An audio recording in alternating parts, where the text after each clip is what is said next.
Welcome to the Week in Digital Marketing so far. It's Friday, June 14th, 2019.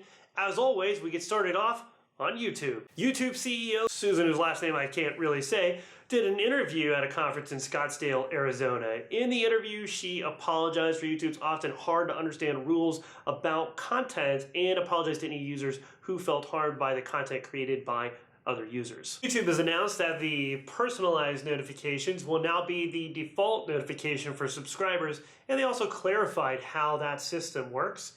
YouTube admitted they've actually failed to send notifications to subscribers in the past, stating, "Sometimes we've dropped notifications, and that's on us." They're also going to be rolling out new metrics to help channel owners understand how many of their subscribers are actually subscribed to all notifications and how many are probably not getting all of their notifications. Tesla drivers are about to get even more annoying on the road as the YouTube app is coming to the car's touchscreen. I have a suggestion for you, Elon Musk, if you're out there watching this video.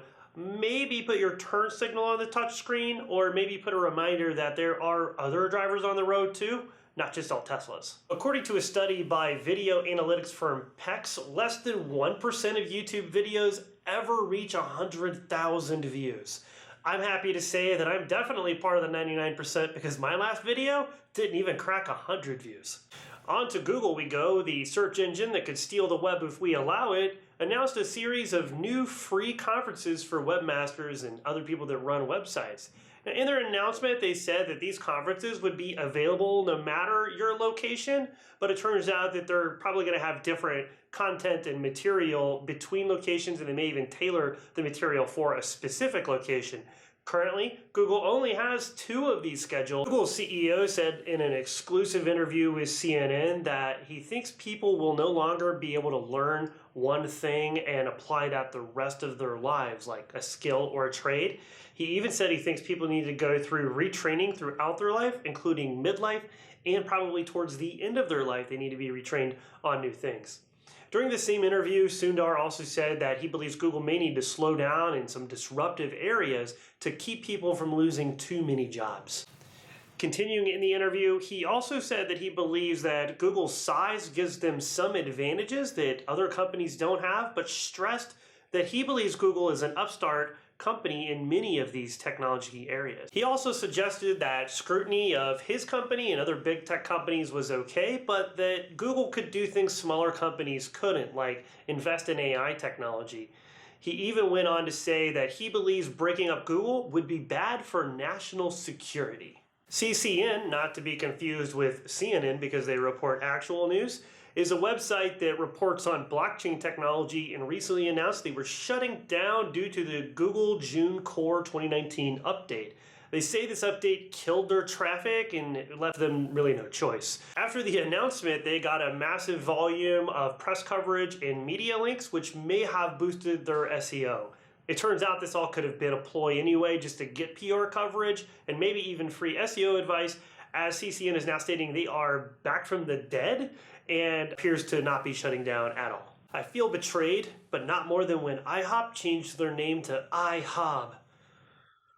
It still haunts me. Google AMP, or as I like to call it, Google Crap, stopped allowing people who are reading a news article to visit the website that actually wrote the article. Google says this was a bug. It lasted for about the entire day of Tuesday, being first reported on Twitter around midnight and getting resolved by Google at about 7 p.m. Webmasters and business owners are fuming over some issues at Google's local platform. The first issue is that Google Map on desktop has quit sending traffic from a business profile to the website that business owns if a user clicks the little website icon.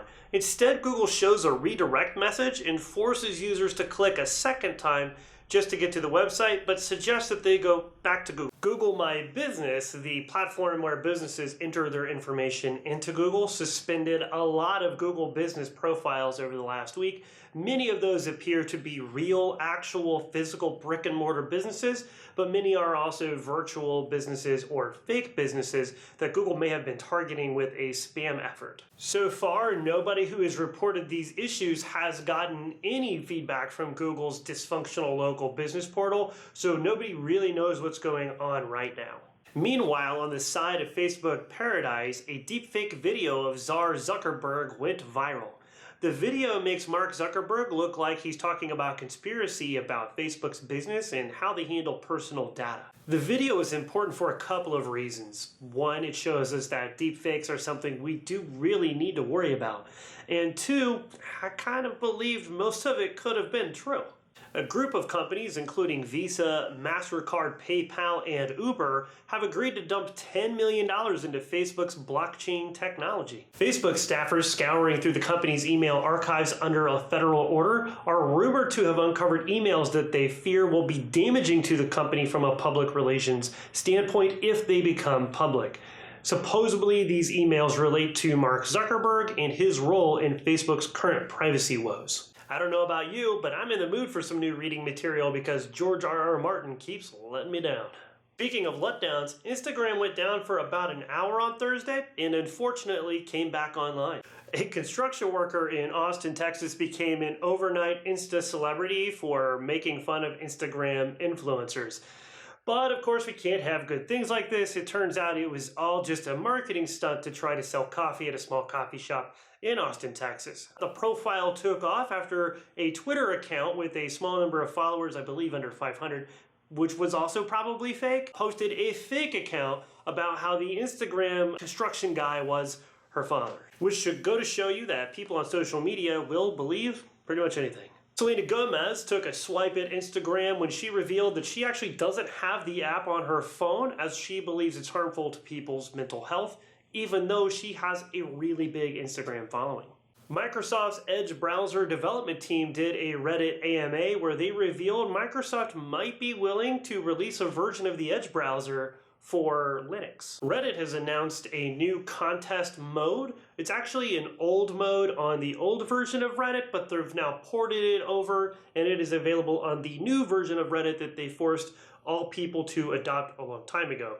A lot of old Redditors still use the older version, but any new users are being defaulted into this new redesigned version, and so they now get to use the contest mode as well as the old users. Twitter launched their first Developer Lab API endpoints.